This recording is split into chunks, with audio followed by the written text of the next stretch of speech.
News are on our studio clock. Ladies and gentlemen, welcome to tonight's Bilingual Newscast. Making news tonight, Cameroonian cocoa set sight on European market with focus on compliance and action plan.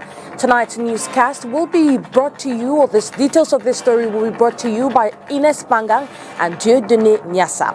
Activities marking the 40th edition of the International Women's Day have been launched in Douala this Wednesday, February 28. What are the particularities and innovations? Find out tonight. Authorities in Kumba intensifying efforts to combat a schistosomiasis outbreak which has affected several communities including Tancha, Mabanda and others. These stories and many more will be detailed out in tonight's edition of the 8 p.m. Bilingual Newscast. Ladies and gentlemen, welcome. The news opens in the French language with you, Makedali D. Good evening. Bonsoir Annie Ladonnette. Mesdames, Messieurs, bonsoir et bienvenue dans ce journal bilingue. Le cacao camerounais veut conquérir le marché européen, une ambition qui doit s'arrimer aux normes et législations de cet espace. Un atelier organisé à cet effet à Yaoundé ce jour a réuni les différents acteurs de ce secteur d'activité. Objectif, réfléchir et adopter un plan d'action. Inès Pangan pour les détails. Le prix du kilogramme de cacao a atteint la barre record de 6 000 francs CFA au début de l'année 2025. Une satisfaction pour le ministère du Commerce qui veut faire durer la joie des producteurs. Atteindre le marché européen, c'est une voie explorée qui exige le respect des lois appliquées sur cet espace. Le règlement de l'Union européenne sur la déforestation impose que le cacao qui rentre sur le marché européen respecte les lois nationales. Nous avons donc d'abord identifié toutes ces exigences parce qu'il faut reconnaître que ces exigences n'étaient pas sûres. Bon, en droit, on dit nul n'est censé ignorer la loi. C'est que ce que nous trouvons et ce que nous avons appuyé depuis longtemps, c'est un secteur très fort, bien préparé. Maintenant, il faut ces analyses de légalité pour voir la correspondance avec la législation nationale et alors le lien là, ça, avec les exigences de la réglementation. Le droit d'utilisation des terres, de protection de l'environnement, les droits de l'homme, les droits du travail ou encore les lois sur la fiscalité doivent être respectés par les exportateurs qui veulent toucher le marché européen. Tant exportateurs de cacao, nous avons une responsabilité dans notre chaîne d'approvisionnement. Et également, nous avons une obligation de respecter la législation au niveau du Cameroun. Étant donné que le cacao légal, c'est une des exigences de la réglementation de l'Union européenne, nous devons assister à ces ateliers qui définissent ainsi les recommandations face à la diligence raisonnable au niveau du cacao légal du Cameroun. Un atelier de partage de conditions de légalité du cacao provenant du Cameroun à destination du marché européen se tient ce 26 février 2025 à Yaoundé. Dans quelques jours, Yaoundé va abriter le congrès extraordinaire du Social Democratic Front SDF.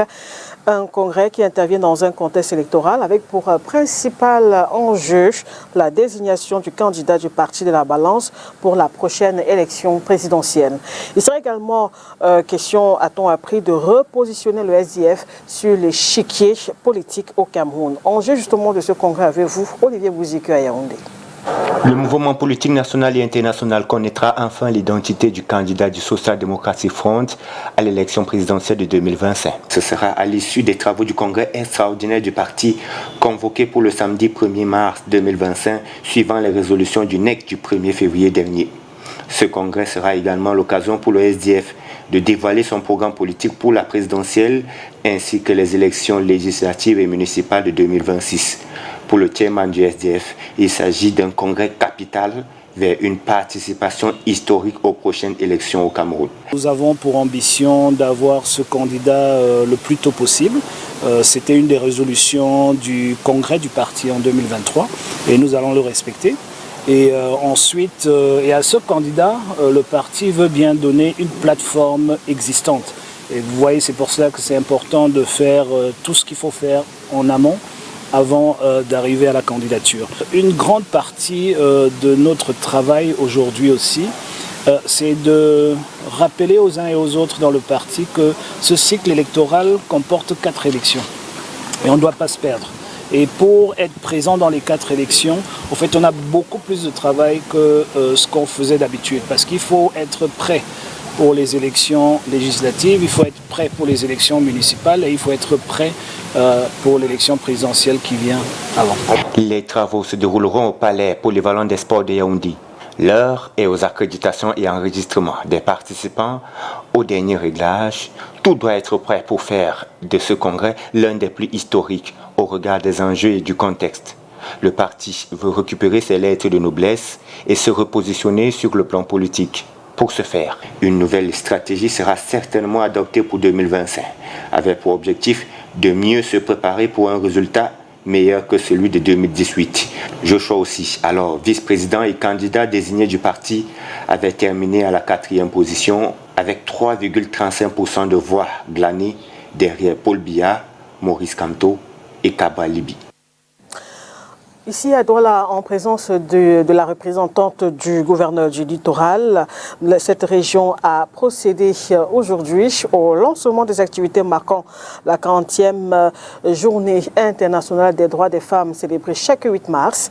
À côté du déroulé du programme de cette semaine, c'était aussi le lieu de marteler ce que n'est pas la journée internationale de la femme. Léla Rengonjeu.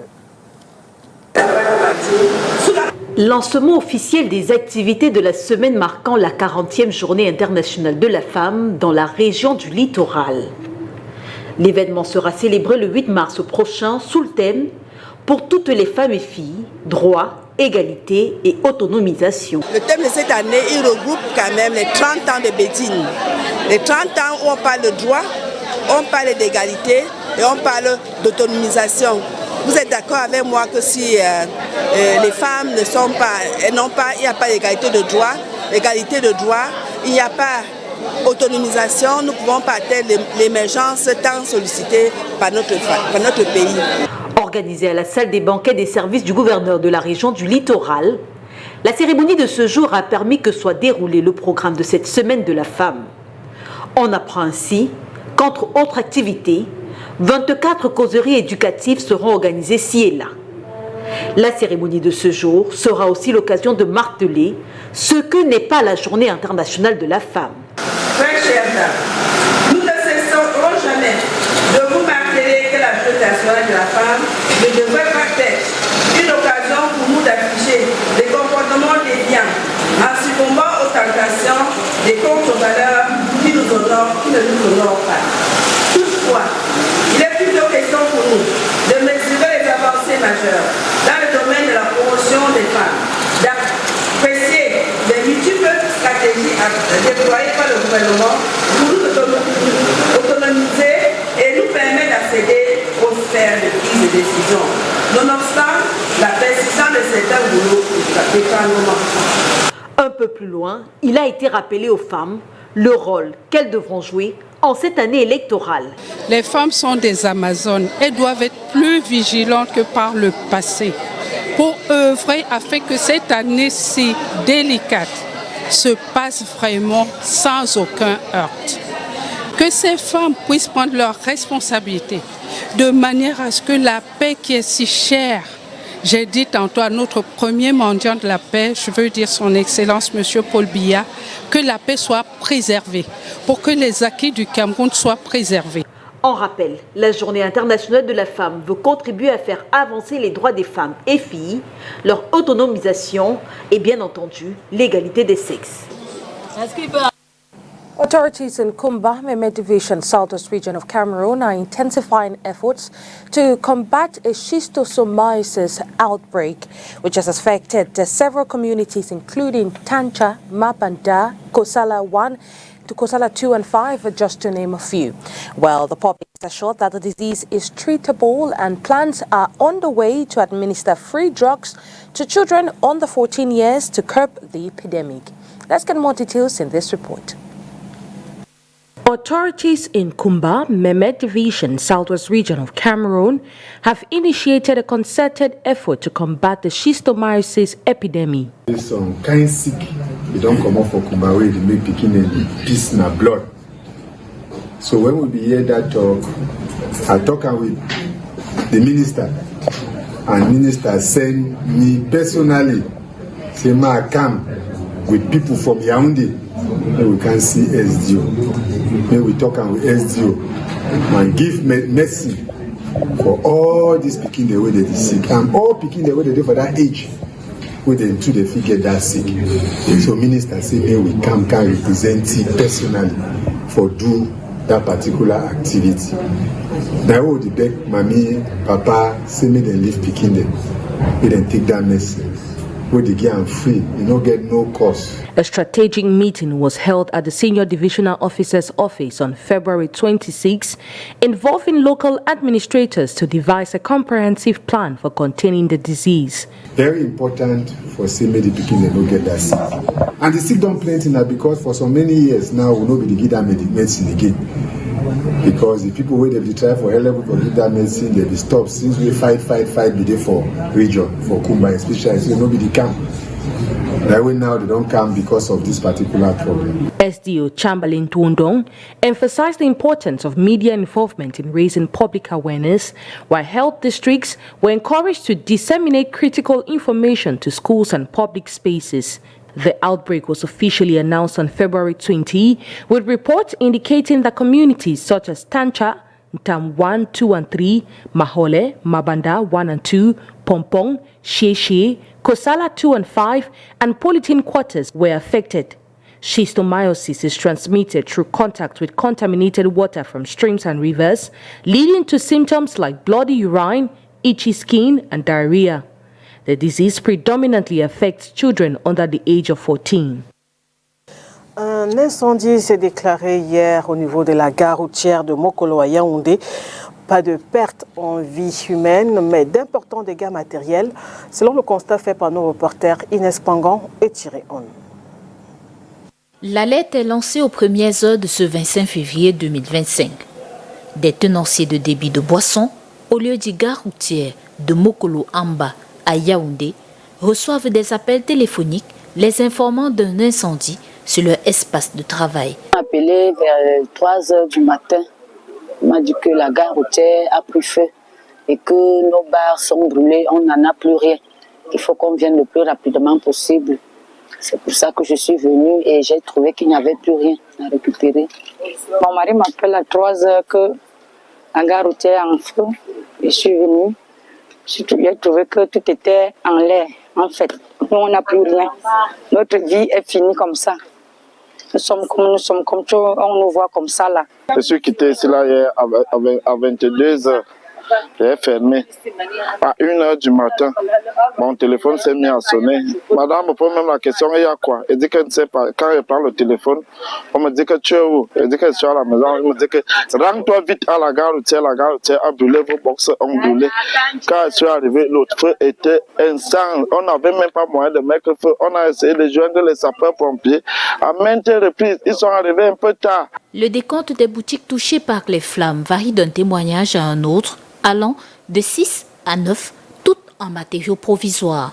Le bilan fait état d'énormes pertes de matériel, entre autres des casiers de bière, des téléviseurs et autres éléments de logistique propres à ce type de commerce. Là, nous sommes finis. On n'a même plus les capitaux, même quand on a emprunté dans les microfinances et consorts.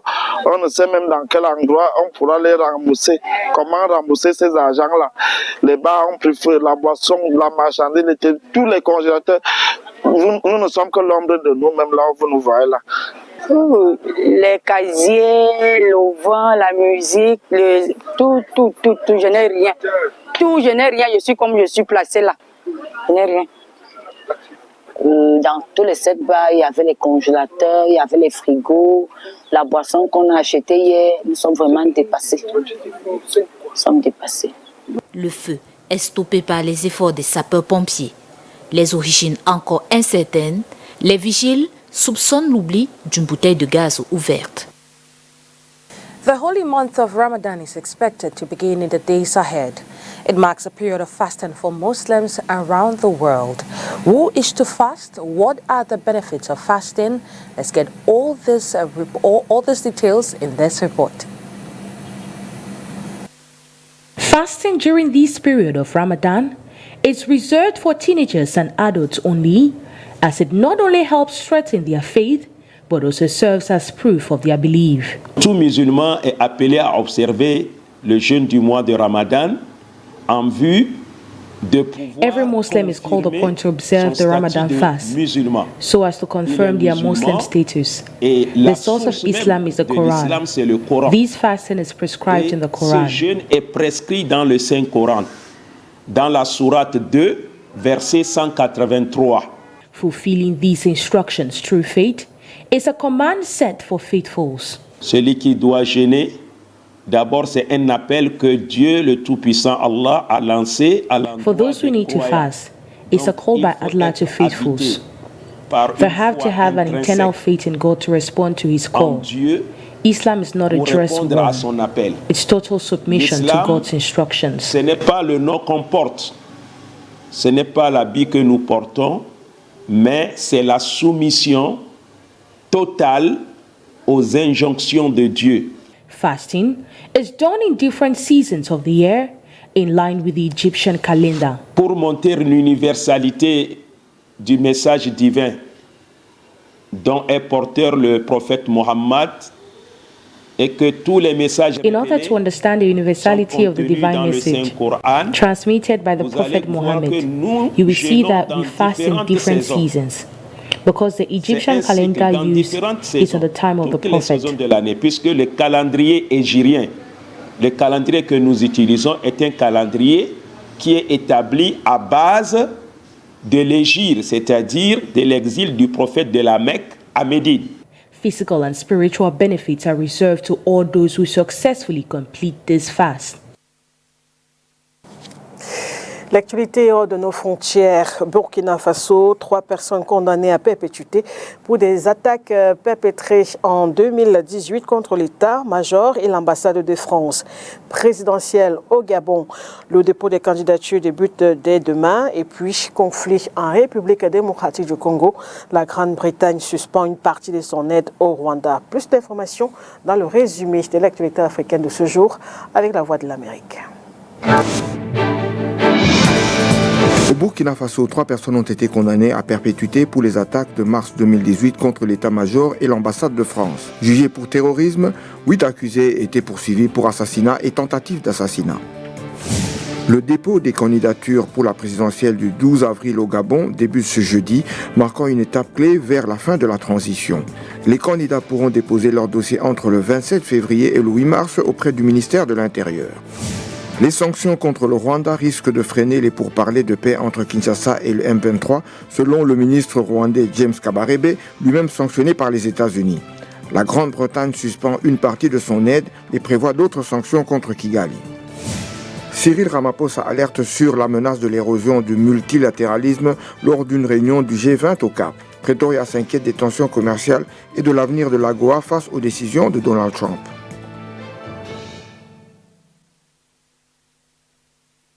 Country from Europe to North America, nations are tightening their immigration policies. Now, Canada, long seen as one of the world's most welcoming nations, has introduced sweeping changes affecting international students. The reforms highlight a growing global trend towards more restrictive immigration policies. The VOA reports. Canada is cutting the number of international students it accepts to 437,000, down 10% from last year. Sheikh Omar Kirakoya came to Canada from Burkina Faso less than a year ago. His journey mirrors that of thousands of international students across Canada. I chose Canada because there were more opportunities in my field. But it's harder now to stay and work in Canada after graduation. Prospective students will need to show they have more than $20,000 in savings instead of the previous $10,000 requirement. And to work in Canada after they get their degree, students need to be proficient in English or French, and they need to graduate in a field Canada really needs, like science, farming, or healthcare. When I first left the country, it was to work in mining field. But now with the new immigration laws, I had to change my field of study because I had to adapt to the new laws. Canadian officials say the new rules are designed to pause population growth in the short term to give the Canadian government time to improve access to housing and healthcare. With so much uncertainty, students are turning to immigration services and apps like Shira, founded by Bucky Wanda. Her site provides tools that guide students through visa applications, immigration rules, and job searches.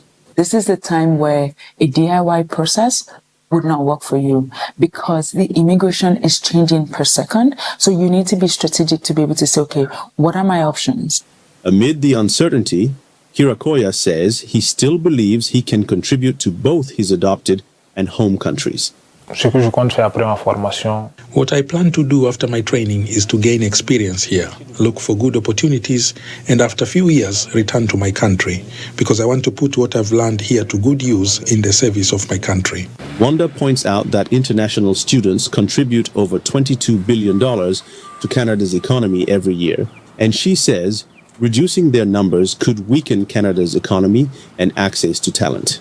Arzuma Compaore, VOA News, Calgary, Canada.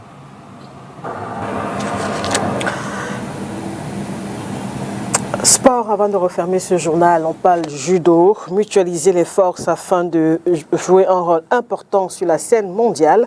C'est l'objectif visé par l'Association des fédérations de judo d'Afrique centrale, zone 4, nouvellement créée.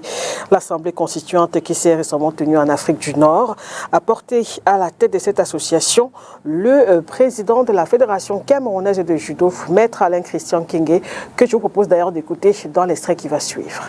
Et vous savez qu'en Afrique centrale, nous sommes lancés résolument dans une campagne de développement, de promotion et de mise à niveau du judo en Afrique centrale. Et il était question que l'Afrique centrale se réunisse comme les autres sous-régions afin de pouvoir parler d'une seule voix dans le cadre du judo, du développement et de la promotion du judo.